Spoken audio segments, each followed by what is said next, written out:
I think it's really important that that sacrifice isn't just an abdication of responsibility to actually be a good steward of your resources. I think that's important. I think it's easy to think, well, I'm sacrificing, so I just kind of give away everything I have and without really thinking about it. Sacrifice still requires wise stewardship, but it's the stewardship that says, you know what I have isn't just to bless me, it's also to bless others. What do you see when you look at Christmas? Welcome to the theFormed.life podcast, where we aim to help you follow Jesus in all of life. I'm Paul Brandis, and I serve as the campus pastor at our Shawnee campus.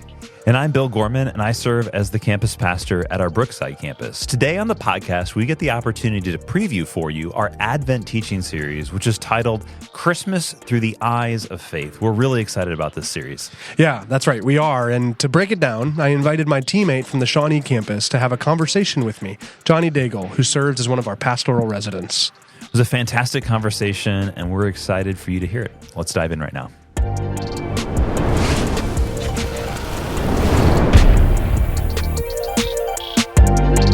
Johnny, thanks so much for taking the time to be here with me on the podcast today. Totally, man. I love it. We get to sit and talk a whole lot, so it's a lot of fun to get to do it in this way with a couple of microphones and cameras, but I'm thrilled to have you here with me. I'm also thrilled. Yeah. So, Johnny, let's get right into it. What is your favorite aspect of the Christmas season? What do you love most? I've always loved Christmas. My family did a really sweet job of making it special growing up. Out in Pennsylvania, so East Coast. Pittsburgh area. Pittsburgh, sure. Yep. And yeah. So Mom and Dad Daigle did a good job. They did. Yep. They did an awesome job making Christmas a special time for us. But I think Christmas took on a new life for me when I married my wife, Kelly. Yeah, your kind of own family unit, opportunity to maybe form some of your own traditions, blend what the Daigle family did and the McSparron family did. Yes, sure. Exactly. Yeah. And it's been really fun hanging out with my nephews and my niece here in Kansas City and just kind of experiencing life now in the new era. My kids are starting to get old enough to experience Christmas, so I'm excited for that for this year in particular.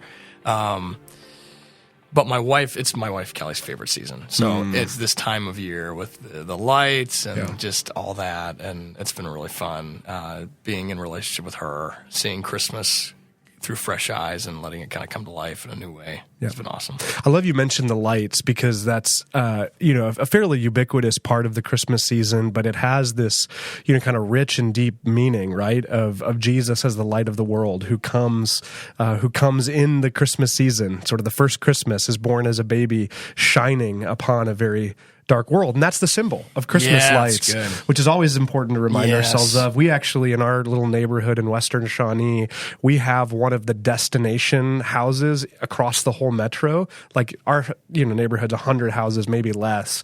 And yet one of the houses that people from all over the city and beyond drive to, where they have like the synced up with the radio music. That's in our neighborhood. Oh, that's amazing. It's like right down the corner from us. And we love the Christmas lights as well and get to do that in our neighborhood. And then we usually the Brandis family usually takes, an afternoon or evening or two and kind of drives around to different parts of the city just to look at the lights. We love that.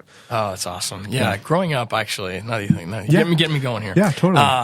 My dad, growing up, we lived with a neighbor named Kathy, still have her, in Pittsburgh. And she looked up at my house growing up and always imagined Santa Claus on top of my house. And so my dad, when we were young, he bought a Santa Claus and reindeer, and he affixed them to the roof, and they were light up. And so we had Santa and the reindeer up on the roof, and it made my neighbor really happy. That's awesome. So I'm also very much pro outdoor Christmas lights. I always try to make that happen, especially now with Kelly being so into it. I've really kind of doubled down. Yeah, no, that's like a thing you do. You're like big. You had a home in Chicago. You got a home here in Kansas City. You're like all in on the outdoor. I'm the Clark Griswold, type. Right. Yeah, no, it's been, that's such a classic scene. It is. Yeah, it's so good. There's so much. When I think about Christmas, I think too about my wife Ashley, her cousin Carly, who I've gotten to do a couple Christmas mornings with, and she has Down syndrome and is just one of the most most delightful humans that exist on the face of the planet, and watching Carly open Christmas gifts, right? And sort of this fundamental idea of, why do we do lights? Well, Jesus is the light of the world. Why do we do gifts? Because Jesus is the greatest gift ever given. And we rehearse that. And it's easy with the secularization of Christmas to kind of forget those fundamental truths. But like watching Carly open Christmas gifts, like you get this sense of like, oh, that's how I'm supposed to respond to God giving me the gift of Jesus. Like just fresh wonder at literally a pair of socks.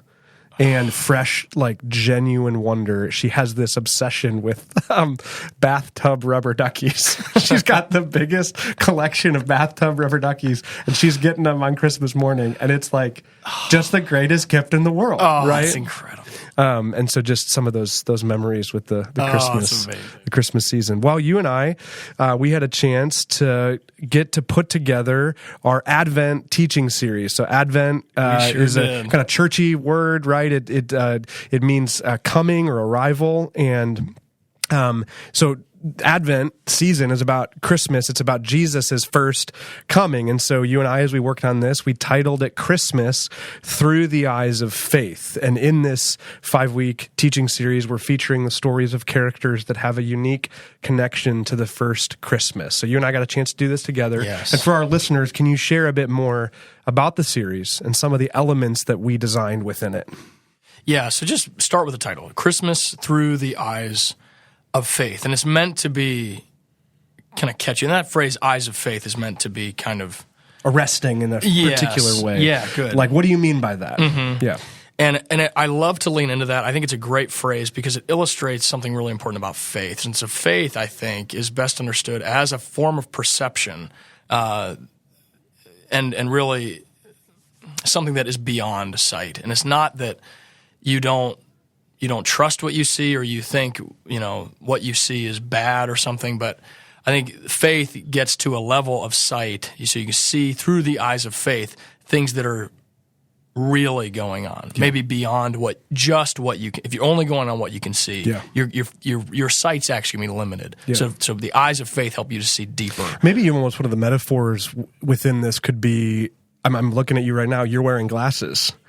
Right, so it's like it's and no for the audio, if you're Johnny's got glasses on, if you're listening to us on the podcast, but you've got glasses on, and that can be, it's like glasses are a lens or something that aids our perception. So faith is a type of lens. It's something we can put on that we look through to aid our seeing and understanding. Is that sort of what we're getting at with that? Yes, yeah. I mean, you see better that way, right? Which is what's so good about it. Yeah, I think that's great. Yeah, absolutely.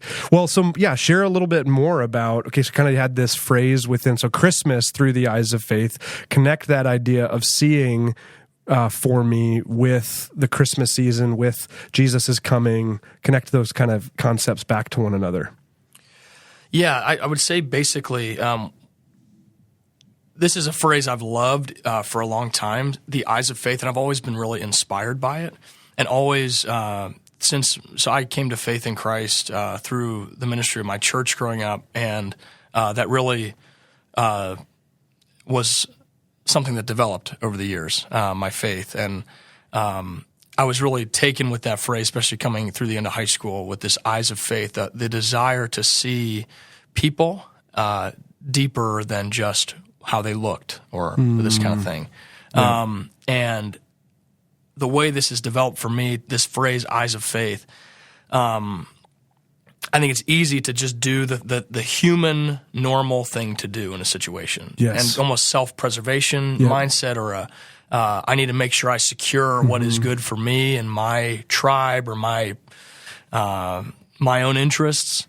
But the eyes of faith takes a view beyond what I can see, what I can control, and says, I want to go now into the realm that God is in control, and where when I step out in obedience to what He is calling me into, I'm going to see Him work beyond what I can control or facilitate. But if I'm only seeing with my eyes, like maybe without the glasses, then I'm not in a position to trust Him in that way. I'm not in a position to experience Him coming through for me.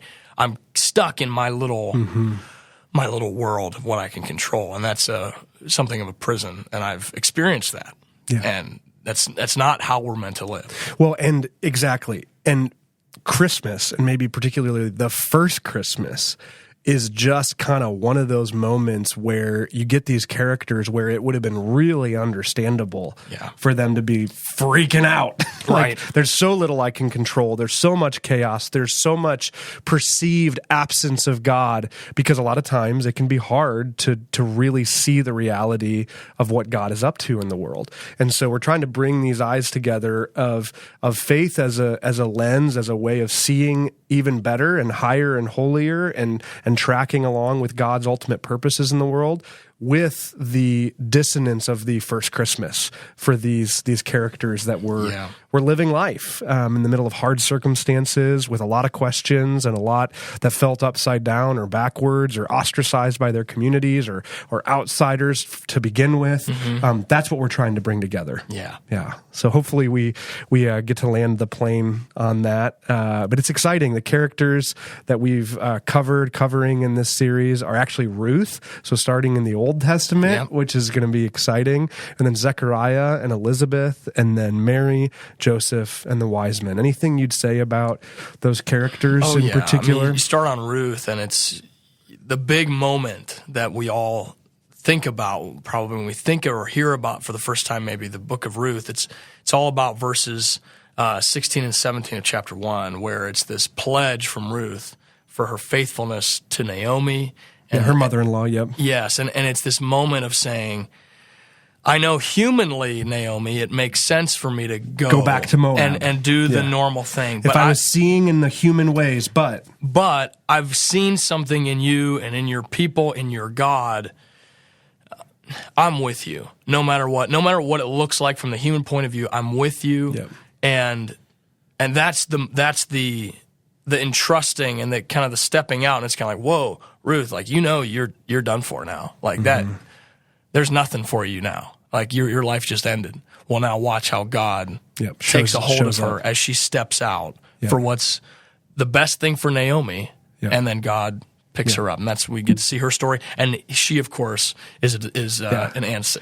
We didn't randomly choose Ruth. She's one of the 5 women that are named within Matthew's genealogy of Jesus, and so she is in a way that she never got to humanly see, quote unquote, but now we see on this side, right? And through faith, she did, quote unquote, see her eventual inclusion in the line of Jesus, and so she's intimately bound up in the Christmas story, even as she doesn't know it from a human perspective. But let's stay on Ruth actually for a second. We've got the threads in the rest of those characters that are very similar, but there's a unique part of Ruth's story that connected in for us with something else that we're weaving in. One of the other elements. So one of the resources that we provide our church is theFormed.life, and this is currently a theFormed.life podcast episode. And so part of what we provide in this resource is these podcast episodes and this content that's hopefully beneficial and edifying for the faith and belief and growth of our listeners. But the broader offering in theFormed.life is a daily online resource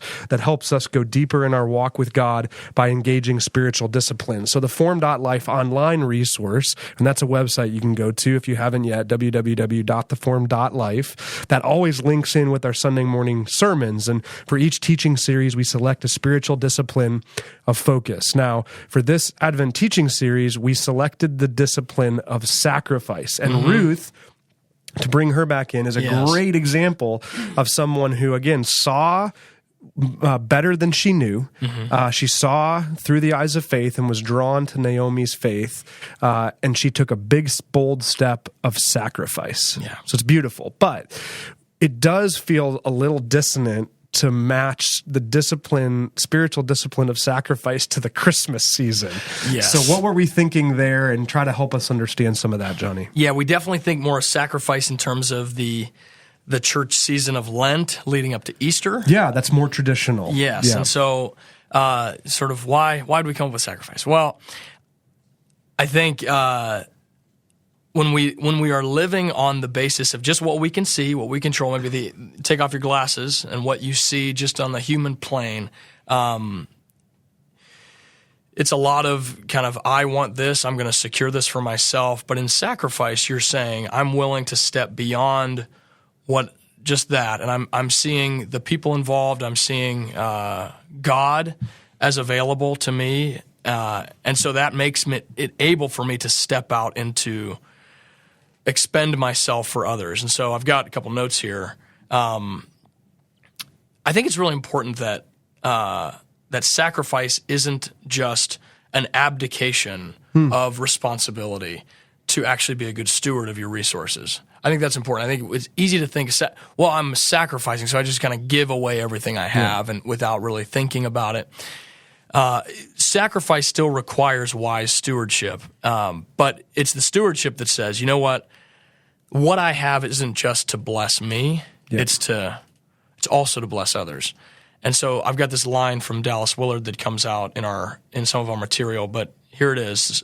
The discipline of sacrifice is one in which we forsake the security of meeting our needs with what is in our hands.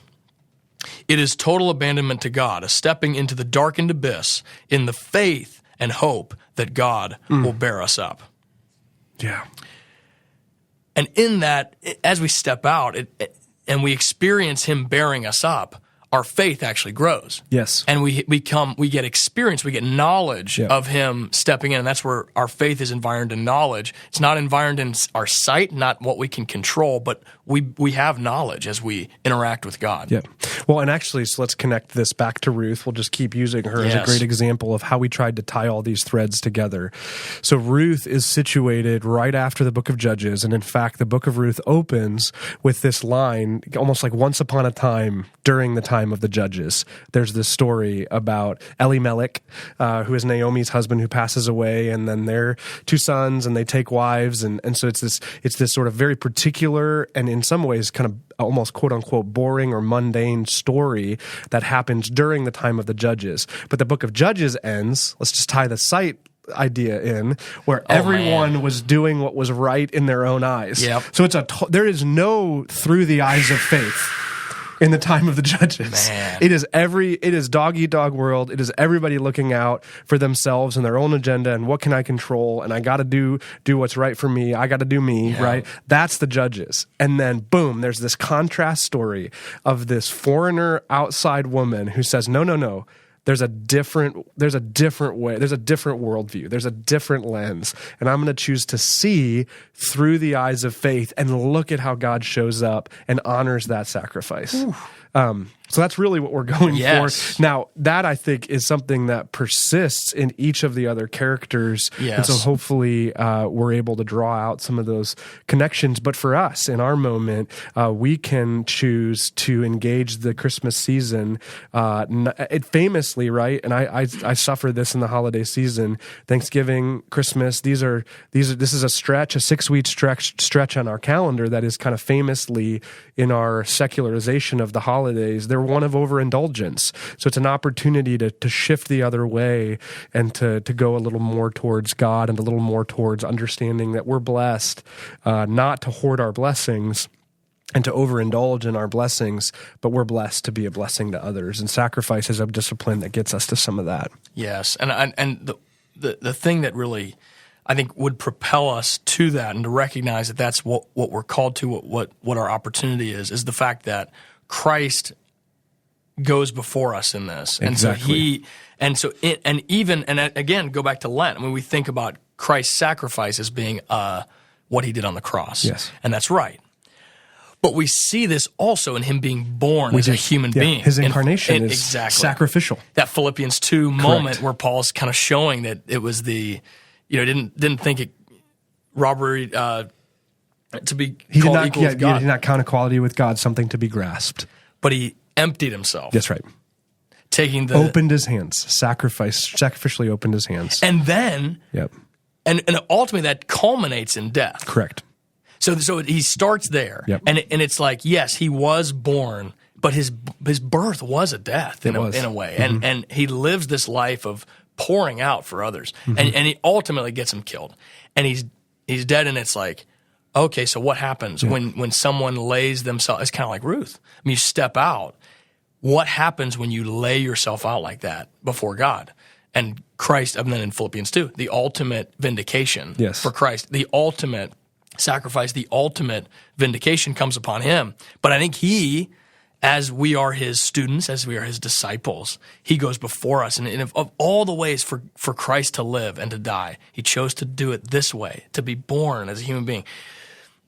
If that isn't supposed to draw us into the same practice, I don't know what is. I mean, he's willing to pour everything out to lead us into that same rhythm of sacrifice, because the understanding is that when we sacrifice, it really is more blessed to give than to receive. It's more blessed to sacrifice than to hoard. Because at the end of the day, when it's all down and it looks like, that didn't make any sense, didn't look like it made any sense. But when you stepped out on the reality of God, it is so much more blessed because God is there at the end. When you step out, you're stepping into the hand of God. That's right. And he will uphold you. And that's what Jesus shows, and that's what we get to do. And that's why it gets me fired up to be doing this series, because I see these characters, but it's really a call for all of us to step out. That's right. With Christ in Christmas. It's really, and so I think that's the logic behind sacrifice and the connection of faith there. 100%. Yeah. And you're right in with this kind of this final question is, what's your one hope for our people as we journey through this series? I mean, I think you're naming a lot of it right there. I mean, just a beautiful passion plea for us to follow in the footsteps of our master on this pathway. But anything you'd add or tag on here at the end in terms of what you're hoping for our people? I would love for all of us, including me, to be able to identify in this season of our lives what is our next step of faith.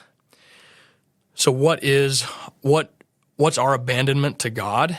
It might be a sacrifice that we need to make for our family, or just what ways, as we look to the new year, perhaps what ways, as we think about strengthening a lifestyle of sacrifice for our friends and family, or maybe our coworkers, what does it look like for us to really sacrifice with an expectation and an eye on something that God can do far beyond what we could control or manipulate on our own terms?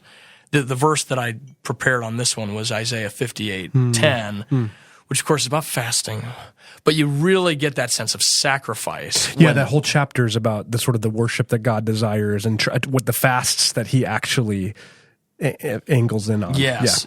And that it is fasting is a sacrifice in that sense, and the call is to sacrifice, and it's all encapsulated. I mean, at least you get a snapshot of the whole with just this verse. If you offer yourself to the hungry and satisfy the afflicted one, then your light will shine in the darkness, and your night will be like the noonday. And I think that light, we get to my light. I was going to say, we're right back to the light. Yeah. And the light is God with us, Emmanuel. Yes. And that precious experience of God's provision only comes when we step out. And that's the offering ourselves to the hungry and those the afflicted one who if we're just controlling our own sense, we say, we don't quite have time for that. Maybe the priest and the Levite in the story of the Good Samaritan, you just say, they just can't engage compassion right now. I'm too caught up in my things and what I'm doing. But the eyes of faith says, God is there when I step out, and I don't have to control everything, and I'll use my resources wisely and just step out and see what God does with it. Yeah, see how he shines light into the dark places.